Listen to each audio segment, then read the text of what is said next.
It's an honor to share the stage with those distinguished speakers. I will start, of course, with another informal group, the group that is the cause why we are all here, and the group is Grupa AR, being both revolutionary artists and real avant-garde. The group that since 1929 started collecting international modern art to create probably a public collection that they first wanted to exhibit in Warsaw, but then because of a certain leap of circumstances ended up in this museum and created its profile. Stremiński, Kobro, Brzękowski, Starzewski, and Przyboś had the idea that was developed as a continuation or another experiment that would be similar to the museums of artistic culture. We must remember that Stremiński was a part of the movement and was, while still being in Soviet Union, was one of the people responsible for building the network. Probably by founding an informal group, and by informal I mean that the group didn't have a legal status. My lawyer's training comes back to the fore, that was already mentioned here. For this lack of legal status and the fact that this was a private initiative might signify the fact that what they in fact wanted would be a private museum in the end that would have a public profile and a public outreach. This never happened, and the collection first ended up in the City Museum in Łódź as part of as a deposit that then became part of the permanent collection donated by the group. This is a photograph of one of the first installments of the exhibition, but we probably should start with one of the quotations from Stremiński that really allows us to get a sense of what kind of a museum and what kind of a collection and what kind of a program he was after. The difference between the museum and an exhibition is based on possibly precise elimination of chance effect. An exhibition offers a description of a singular moment of the artistic life. Museum is presenting the evolution and mutual dependence of individual movements. An exhibition offers singular aesthetic impression. Museum's primary aim is didactics, enabling the presentation of development trends of every period and the ingredients that are forming true art that is worthy of its era. Therefore, museum is not capable to accept aesthetic sham that is erected to dazzle the viewer. That's more or less, that's my translation, but he uses really those kind of words. Therefore, not only single object, but even their placement should be regulated by a strictly considered outline. It's important because probably this lineup of galleries is a realization of parts of this idea of the relationship between what an exhibition is, what a collection is, and what a museum and its public didactical role is. This is for the lineup of the galleries on the second floor actually of the Więckowskiego of the palace on the Więckowskiego street that we're not sitting in at the moment, but it's another seat of the museum that was gained by the institution after 1945. The photograph that you saw previously was in the building of the City Hall that is now the archive, the State Archive, that you can also see on the Liberty Square. It's really nearby. And then this lineup of galleries created by Marian Minich, the director who started to rule the museum in 1935, was an attempt to really speak about the evolution of modern art. So you can see that all of the rooms are lined up more or less chronologically, leading from Impressionism, Post-Impressionism, Fauvism, Expressionism, Plenarism, Impressionism again, Formism, Cubism, Constructivism, and to the Neoplastic Room. It's important to know that the Neo-Impressionism or Post-Impressionism room features Van Gogh, Gauguin, Cézanne, works by artists that are not in the collection and never were, because Minich believed in the idea that the museum can include also facsimile reproductions and can present them as for pedagogical aims. In fact, in the 50s, he would in his important paper about his own philosophy of doing exhibitions and museums, he would claim that that it would be useful to build a network of facsimile reproductions, of museums of facsimile reproductions around Poland. So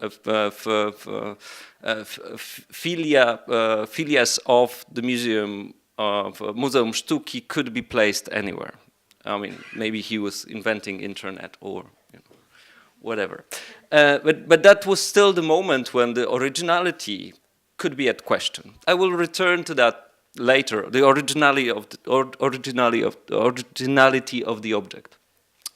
But the most important moment is, of course, the Neoplastic Room. Here you have two views of this demonstration Raum, because it was built precisely with the idea of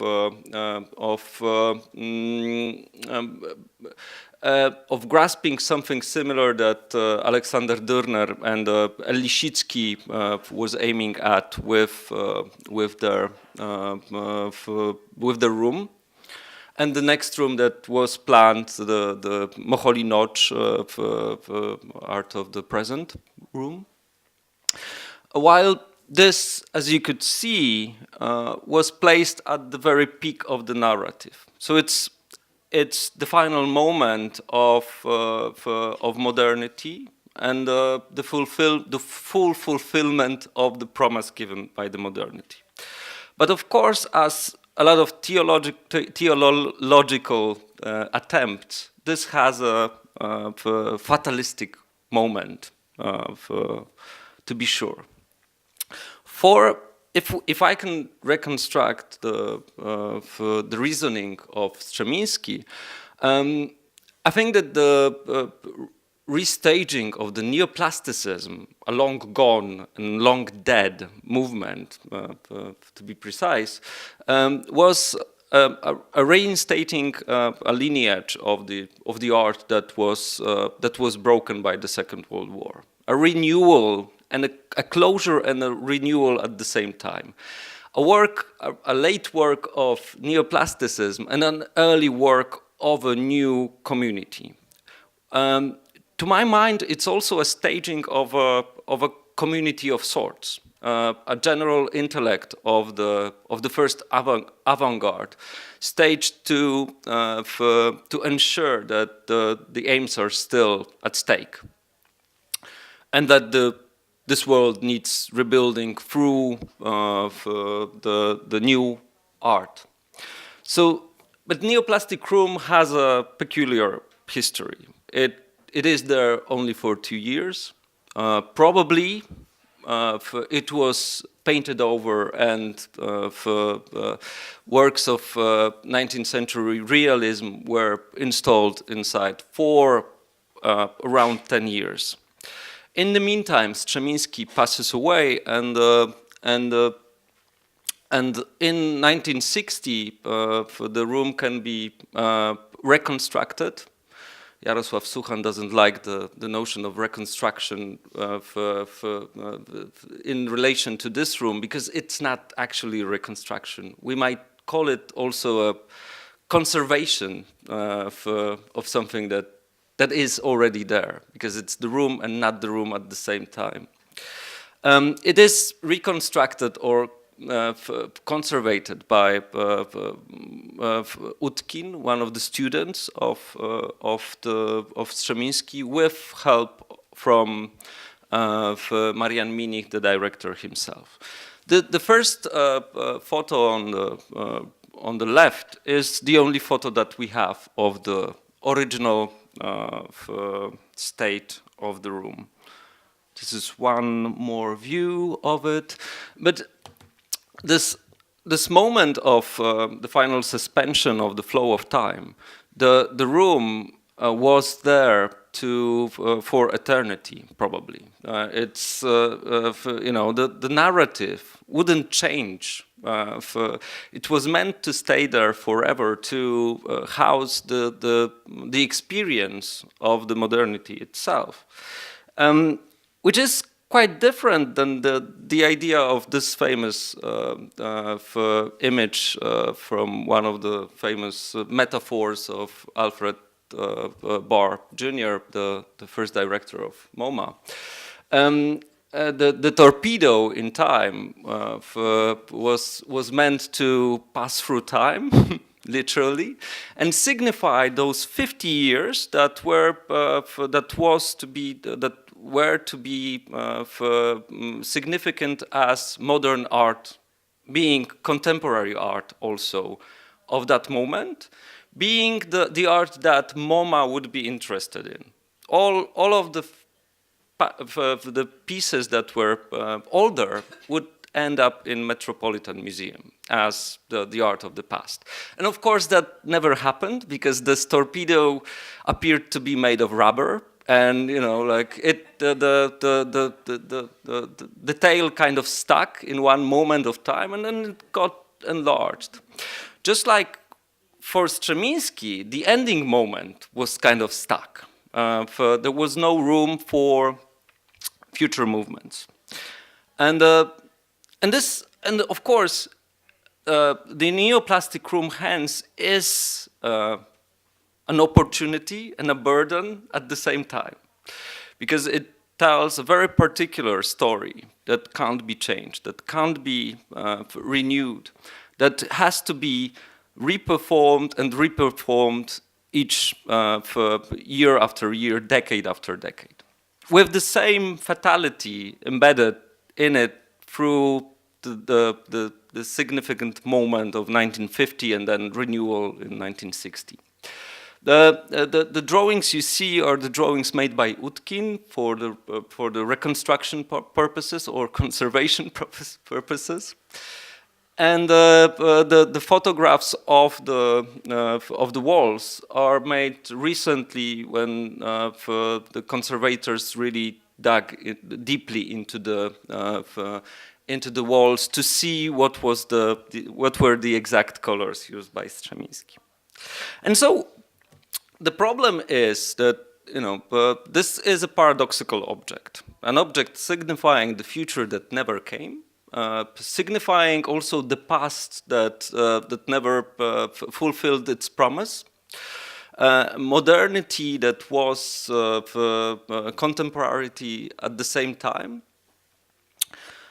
And while for making the initial speech for this conference, Jarosław Suchan mentioned the notion of actualization, which I think was is one of the main points for us every time we think about the Neoplastic Room, and its possibility to speak about the future still. When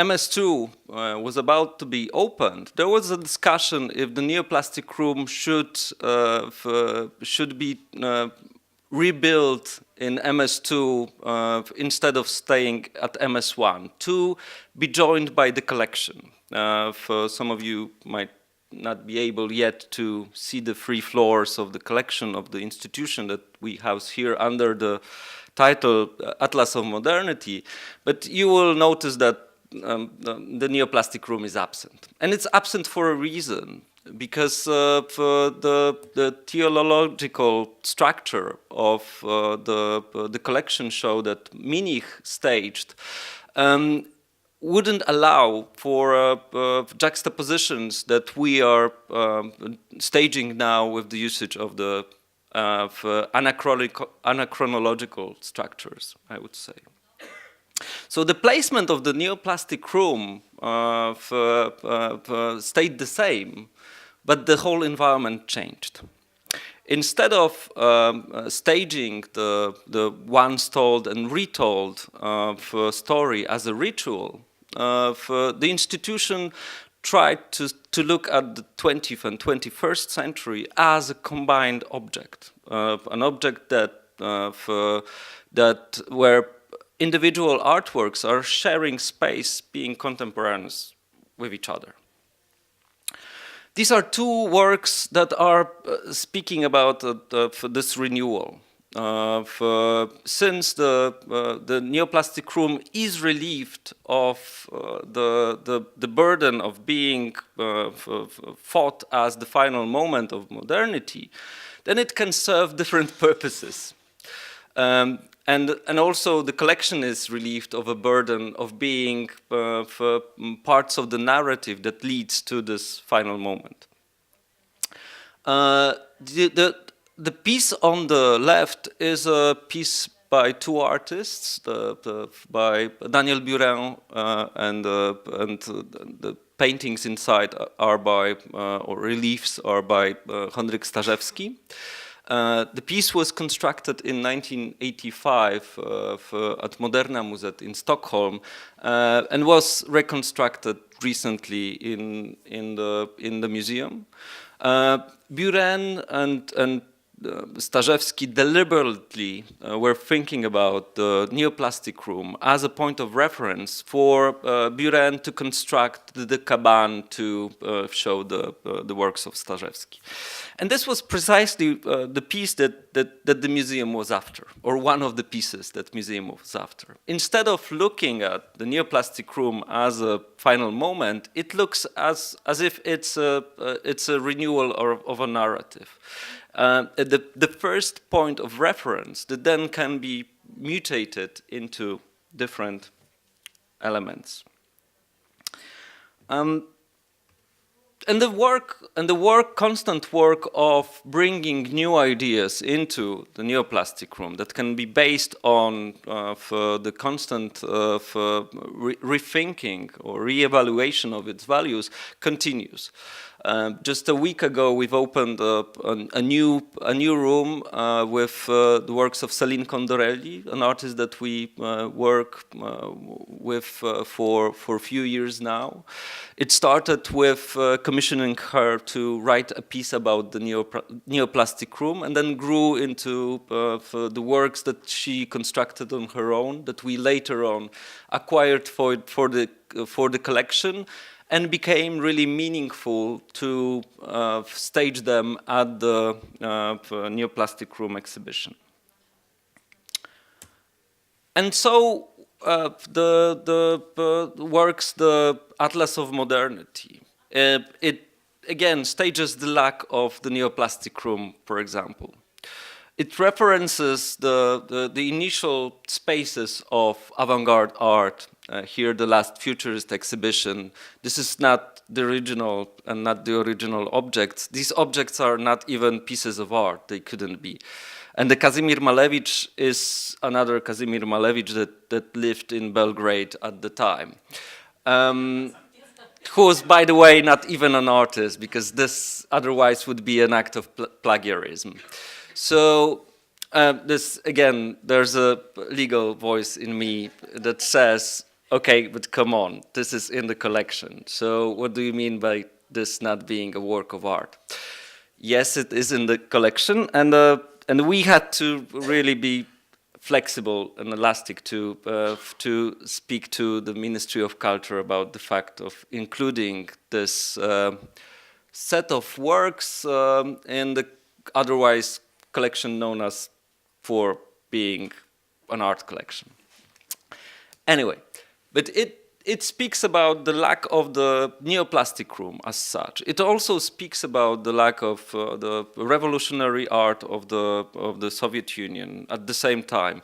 And it speaks about the promise the promised works that Malevich probably promised to Strzemiński when he had the first international show in Warsaw at Hotel Polonia. And the donation never happened, the pieces ended up otherwise, etc.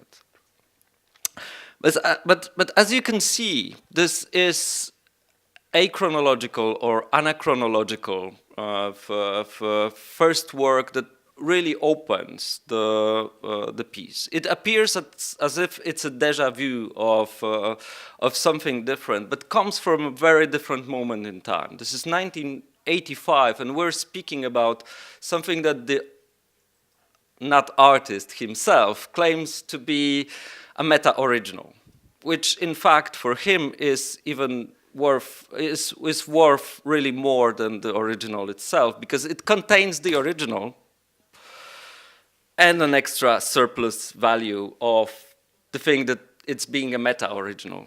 So it speaks also about plagiarism, etc., etc., and about contemporaneity with its excavation of the dead, to quote Mladen Stilinovic. There are more interesting moments in this. For example, these are copies of abstract paintings, so in fact they're not abstract at all. They are figurative. They represent reality. But you can see the structure of the Atlas of Modernity and the show as a set of structures meant to be there to ensure those meetings, the meetings out of time, anachronological moments that are constructing for space where not for you, for the piece by Monica Bonvicini, can happen in the same moment as for the sculptures of Katarzyna Kobro. Another floor plan of a different floor of the exhibition. You will probably have a bit of time to see it. I'll be doing the guided tour tomorrow at 2, I believe. But this leads me to the moment of actualization again. We do that not only through the program of permanent collection show, but also through acquisitions to the collection. The acquisitions that are forming 3 important chapters for us. One of them, the first one, is the acquisitions of modern works of art that were either overlooked by the previous heads of the institution, or were not uncovered until our moments, but can still teach us something important about the modernity. Another chapter in our collection strategy is acquiring pieces of contemporary art that are able to change our view on the past. And this is an example of kind of both at the same time. Teresa Kelm, Zygmunt Krause, and Henryk Borel constructed the spatial musical composition in 1968 at the Współczesna Contemporary Gallery in Warsaw. It is one of the first sound installations in Polish art history and the history of art in the Eastern Bloc in general.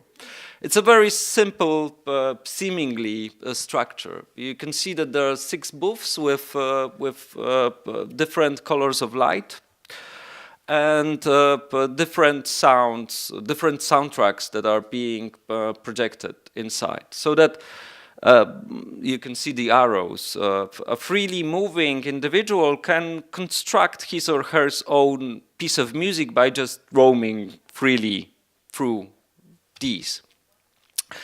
And it's an attempt, in the words of the collective, it's an attempt to create an environment that creates a very new sense of viewship and listening-ship, if that's even a word. A way that emancipates the viewer, listener, in terms of suggesting a set of tools that can be used by him or her to compose his or her own piece of music.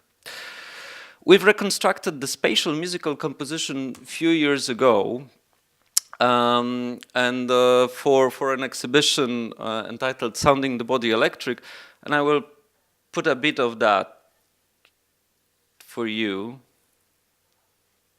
Starts very slowly.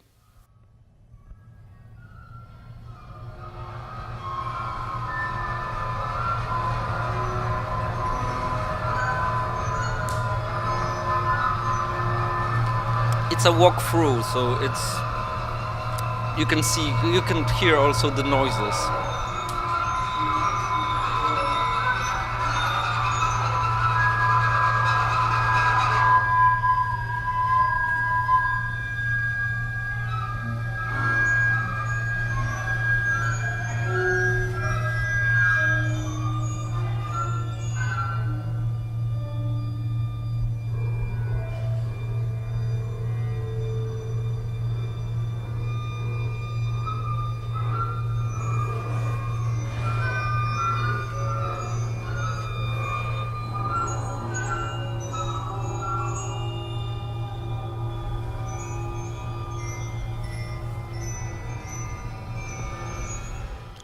The title of the piece happens not without a reason. It's an homage to Katarzyna Kobro and her spatial compositions. And if you see the set of colors used by the collective, it's natural that it's a piece that is in fact an enlarged structure meant for you to stage the experience that one might have while roaming through an architecture built by Kobro.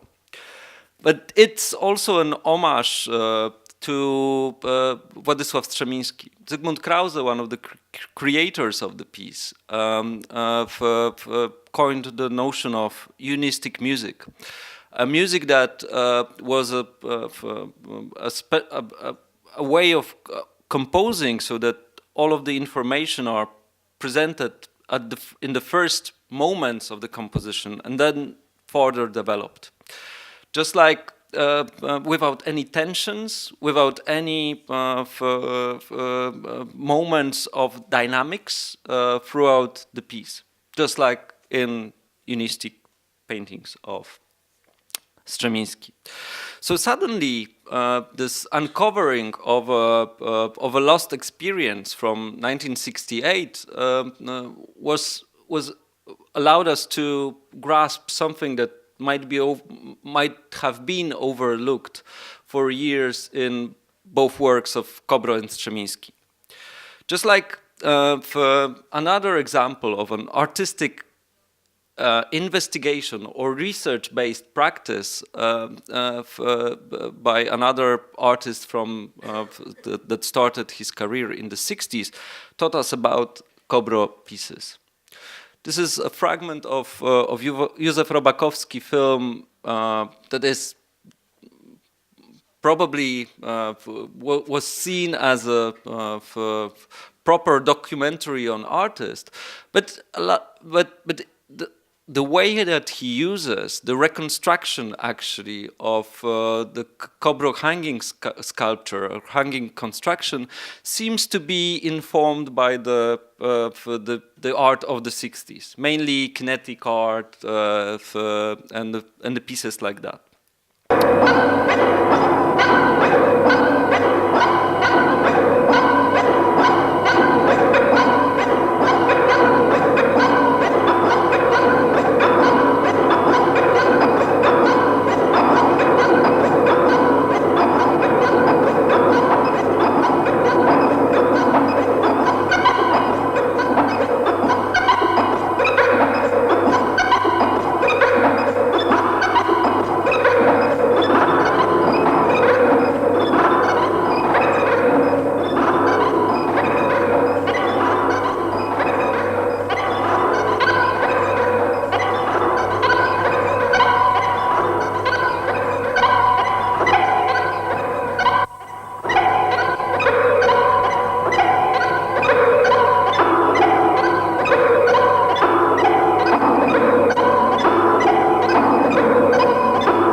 Należy stanowczo i bezpowrotnie raz na zawsze uświadomić sobie, że rzeźba nie jest ani literaturą, ani symboliką, ani indywidualną psychologiczną emocją.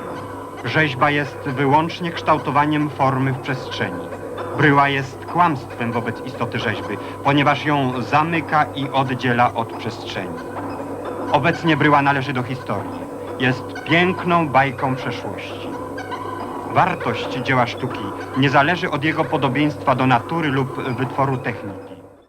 Rybakowski at the time was actively working with Utkin, the same person that reconstructed the Neoplastic Room, on, for example, this hanging construction, and was able, because he is a photographer also, he was able to really speak about the spatial calculations through the black and white archival photographs that allowed them to designate the true dimensions of the piece. But those two pieces are actually speaking about a very important moment also for museum's identity. For the mid-60s is the moment when Ryszard Stanisławski takes the seat of the director, and he renews again the narrative about modern art and the avant-garde origins of the museum itself. In fact, both of them might the piece by Krause and Morel and the piece by Rybakowski might seem anachronistic again, because they are staging some long gone past in the contemporary manners. To designate to speak about what is important and what is at stake in those comparisons, I would say that they stage something that Paulo Virno speaks about while he uses the notion of formal anachronism. This mode of how we can create a relationship with the past. In his book, Déjà Vu and the Ends of History. Ends of History rings a bell. The Neoplastic Room, of course, it's there. He says that formal anachronism consists of the application of the past form to the present that is currently underway. And the past form is the language itself.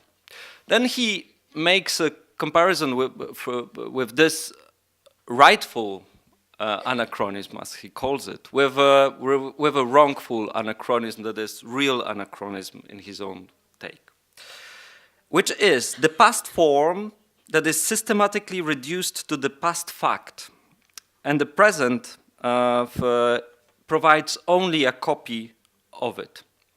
In fact, he compares the real anachronism to being in confusion about whether the capacity to speak is already a spoken word.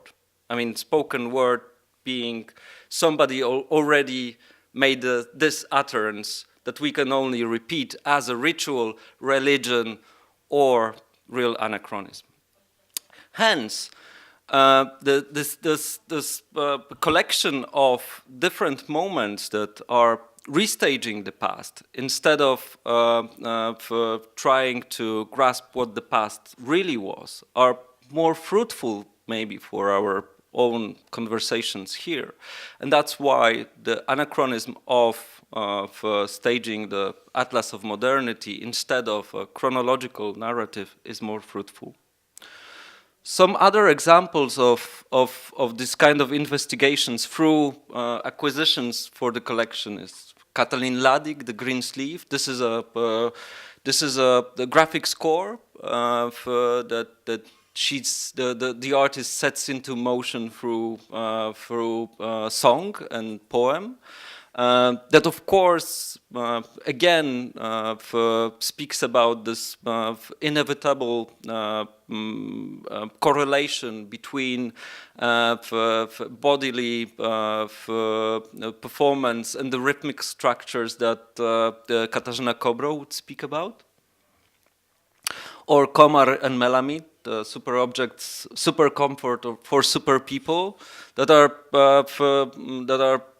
an attempt to create prototypes of a parodistic attempt, of course, but again, a prototype is a notion that was very useful, for example, for my colleagues when they were staging the exhibition Eyes Are Looking, Head to Inhabit.